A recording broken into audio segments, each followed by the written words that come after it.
नमस्ते, मैं हूँ डॉक्टर दर्शना जैन, मैं एक सीनियर डायटिशियन हूँ। तो अभी-अभी एक पेशेंट मेरे पास आके गए, जो बहुत घबरा गए थे अपनी कोलेस्ट्रॉल रिपोर्ट देख के, क्योंकि उनका टोटल कोलेस्ट्रॉल जो है, वो 205 था। तो अक्सर लोग कोलेस्ट्रॉल की रिपोर्ट देख के घबरा जाते हैं। तो आज मैं आपको बताऊँगी कि इस रिपोर्ट्स को सही तरीके से कैसे पढ़ें और क्या कदम उठाने चाहिए, घबराने की ज़रूरत नहीं है। तो कोलेस्ट्रॉल का रिपोर्ट अगर एब्नॉर्मल आ रहा है, तो उसका मतलब ये नहीं होता है कि आपको हार्ट अटैक अभी आएगा। इसका मतलब है बॉडी ने आपको सिग्नल दे दिया है या आपने ब्लड टेस्ट करवा लिया है, तो ये रिस्क का सिग्नल आ गया है। और आप समय रहते अपनी लाइफ़स्टाइल को सुधारें ताकि आपकी ये कोलेस्ट्रॉल रिपोर्ट नॉर्मल आ जाए।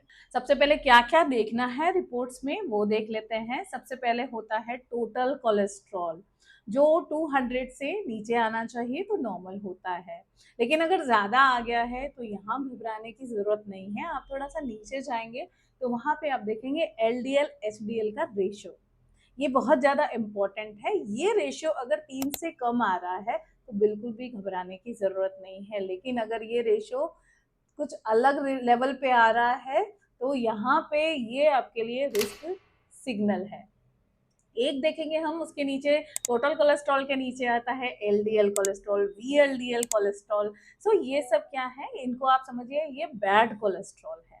ये बैड कोलेस्ट्रॉल है और ये 100 से नीचे ही होने चाहिए। मैं स्पेशली बात कर रही हूँ एलडीएल की, 100 से नीचे ही रहना चाहिए। दूसरा, उसके नीचे आप देखेंगे तो एचडीएल कोलेस्ट्रॉल है। एचडीएल कोलेस्ट्रॉल क्या है, ये एक गुड कोलेस्ट्रॉल है, जिसका रेशो अगर आप मेल हो तो 40 से ऊपर आना चाहिए और अगर आप फीमेल हो तो 50 से ऊपर आना चाहिए, कुछ भी हो सकता है ऊपर। अब यहाँ पे ये एचडीएल होता क्या है वो मैं बता दूं, वो एक तरह का झाड़ू है, आप समझिए, जो एलडीएल कोलेस्ट्रॉल को हटाता है। एलडीएल यानी बैड कोलेस्ट्रॉल, तो गुड कोलेस्ट्रॉल जो है बैड कोलेस्ट्रॉल को साफ कर देता है। तो गुड कोलेस्ट्रॉल ज्यादा होना अच्छी बात है और ये आपके हार्ट को प्रोटेक्ट करता है। ये ध्यान रखना है कि एचडीएल कोलेस्ट्रॉल 40 या 50 से ऊपर हो। फिर अगर, क्योंकि एचडीएल कोलेस्ट्रॉल ज्यादा है तो आपका टोटल कोलेस्ट्रॉल भी ज्यादा आ सकता है, तो यहाँ पे घबराने की बात नहीं होती है। फिर आप और देखेंगे तो एक ट्राइग्लिसराइड लेवल नजर आता है, जिसका नॉर्मल पॉइंट 150 के आसपास होता है। लेकिन अगर ज़्यादा है, तो इसका मतलब है आप रिफाइंड कार्ब्स, शुगर ये सब ज़्यादा खा रहे हो। रिफाइंड कार्ब का मतलब है मैदा हो गई, स्टार्च हो गए, है ना? वो सब आप ज़्यादा खा रहे हो और शुगर ज़्यादा खा रहे हो। किसी-किसी को लगता है कि मैं तो शुगर खाती ही नहीं हूँ, लेकिन फिर भी हम जो भी खाते हैं उसके अंदर बॉडी में जाके तो वो ग्लूकोज़ में ही कन्वर्ट होता है, तो उसके लिए इसी वजह से ट्राइग्लिसराइड लेवल आपका बढ़ सकता है। अब आपको घबराना नहीं है। घबराने की जगह आपको कर क्या सकते हैं, जब आपको लगे कि यस ये मेरा इम्बैलेंस हो गया है। देखिए, कोलेस्ट्रॉल होता है वो हमेशा बैड नहीं होता है। कोलेस्ट्रॉल हमारे हार्ट के लिए बहुत ज़रूरी है। आपके हर सेल को बनाने में कोलेस्ट्रॉल काम आता है। हमारी इम्यूनिटी के लिए कोलेस्ट्रॉल ज़रूरी है। विटामिन डी के लिए कोलेस्ट्रॉल ज़रूरी है। लेकिन जब ये रिपोर्ट इम्बैलेंस हो जाती है ना, तब हमें प्रॉब्लम करती है। तो जब इम्बैलेंस नज़र आए तो आपको घबराना नहीं है, करना क्या है, लाइफ़स्टाइल चेंजेस। क्या करेंगे, रोज एवरी डे 30 मिनट्स का आप ब्रिस्क वॉक करिए, मिनिमम 30 मिनट्स है, ठीक है? 1 घंटे तक करेंगे तो बेस्ट रहेगा। डाइट में आप फाइबर रिच फूड को इंक्लूड करें। फाइबर रिच फूड का मतलब होता है होल ग्रेन, यानी कि गेहूं का आटा, मिलेट्स का आटा, वो सब यूज कर सकते हैं। मिलेट्स की खिचड़ी यूज कर सकते हैं। बहुत सारे फ्रूट्स ऐड करिए, बहुत सारे वेजिटेबल्स ऐड करिए और ऑफ कोर्स फ्लैक्स सीड वगैरह ऐड करिए। इस तरह से आप अपनी डाइट को फाइबर रिच बना सकते हो। और अगर मान लीजिए किसी रीजन से ये सब नहीं जा रहा है, तो कोशिश करिए धीरे धीरे उसको अपने डाइट में ऐड करने की, और तब तक आप ईसबगोल भी ले सकते हो, है ना? लेकिन वो परमानेंट सॉल्यूशन नहीं है, आपको ऐड करने हैं फ्रूट्स एंड वेजिटेबल। खाने के साथ में हमेशा मैं बोलती हूँ सैलड ज़रूर से लीजिए दोनों टाइम।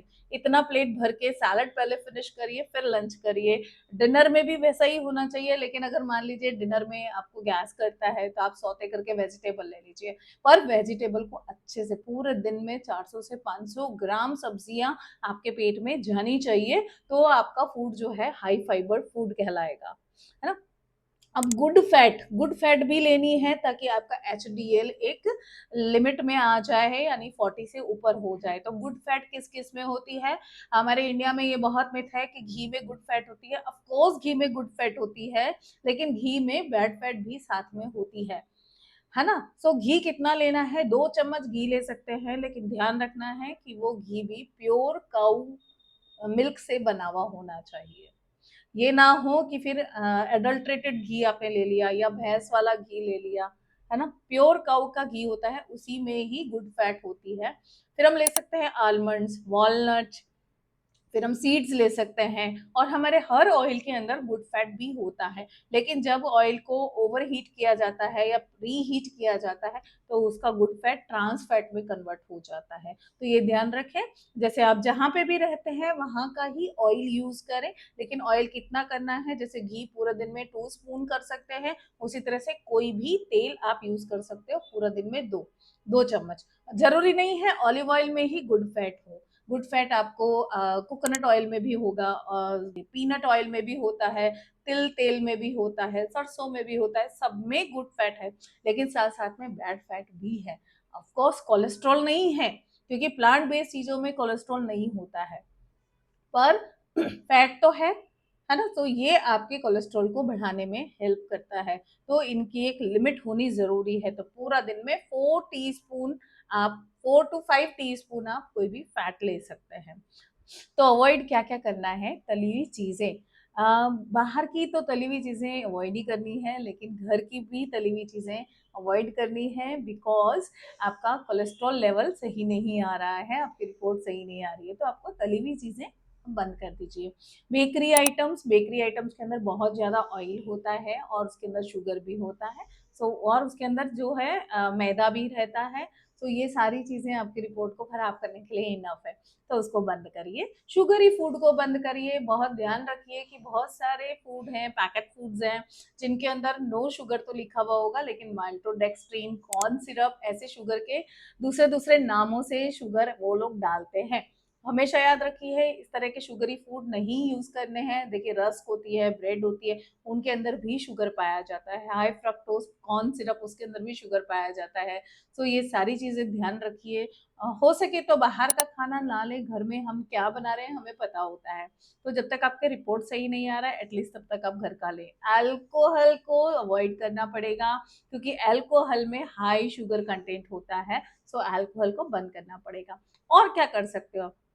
स्ट्रेस को कम करना है, अगर स्ट्रेस रहता है तो उसके लिए क्या करना है? एक तो अपनी नींद पूरी लें। जरूरी नहीं है 7 से 8 घंटे, आपको लगता है कि मेरे लिए 5 6 घंटे इनफ है तो 5 6 घंटे ले, लेकिन नींद, गहरी नींद आनी चाहिए, वो नींद पूरी ले।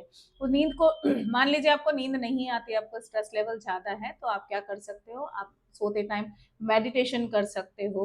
पॉजिटिव अफर्मेशन 25 टाइम तक मैं लिखवाती हूँ। 25 टाइम आप लिख करके मुझे भेजिए, इस तरह से मैं अपने पेशेंट्स को करवाती हूँ। तो आप भी 25 टाइम्स डेली लेकर करिए। देखिए 1 2 दिन में कुछ नहीं होने वाला है, आपको ये कंटिन्यू करना पड़ेगा, तभी आपका स्ट्रेस कम होगा। तो इस तरह से आप नींद पूरी लें, स्ट्रेस को कम करें। फिर भी मान लीजिए नींद नहीं आ रही है या स्ट्रेस बहुत रह रहा है, तो आप रात को सोते टाइम 2 गोलियां ब्राह्मी की या 1 चम्मच ब्राह्मी चूर्ण आप ले सकते हो। ये एक प्योर आयुर्वेदिक हर्ब है, जिसकी कोई भी आपको आदत नहीं पड़ती है। आप बहुत लंबे टाइम तक भी इसको लोगे ना, तो इसके कोई साइड इफेक्ट भी नहीं होते हैं, और अचानक से बंद करने से इसकी कोई आदत भी नहीं लगती है, तो कोई नुकसान भी नहीं होता है। सो यहाँ पे आप 1 स्पून ब्राह्मी ले सकते हो या 2 टैबलेट भी ले सकते हो। ये ध्यान रखना है कि ब्राह्मी लेने के तुरंत बाद आप सो जाएं, वरना तो फिर आधा घंटा अगर निकल गया ना, तो ब्राह्मी का असर खत्म हो जाता है। तो ये आप कर सकते हो। तो नींद लेने से, स्ट्रेस कम करने से आपकी कोलेस्ट्रॉल रिपोर्ट में काफी फर्क आ जाता है। अब रिपोर्ट्स तो आपने देख ली, अब आपको लग रहा है कि ये एबनॉर्मल मेरी रिपोर्ट्स है, तो अब करना क्या है? तो सबसे पहले भागने, डॉक्टर के पास भागने की जगह आपको सबसे पहले अपना लाइफस्टाइल चेंजेस करने हैं, और आप डायटिशियन को मिल सकते हैं। जब भी आप डायटिशियन को मिले, मेक श्योर करिए कि वो डायटिशियन वेल क्वालिफाइड हो, क्योंकि बहुत जगह जगह खूब डायटिशियन मिलती हैं, डायटिशियन एंड न्यूट्रिशनिस्ट नाम से, but they are not qualified at all. तो किसी भी डायटिशियन को दिखाने से पहले ये ध्यान रखिए कि उनका क्वालिफिकेशन प्रॉपर होना चाहिए, एटलीस्ट उन्होंने मास्टर्स तो किया हुआ ही हो डायटेटिक्स के अंदर, ताकि वो आपकी रिपोर्ट से करेक्ट वे में पढ़ सके। अब कब आपको डायटिशियन को दिखाना है? जब आपको लगे कि मेरा एलडीएल लो डेंसिटी लिपोप्रोटीन 160 से ऊपर है, तो आपको जाना चाहिए डायटिशियन के पास में।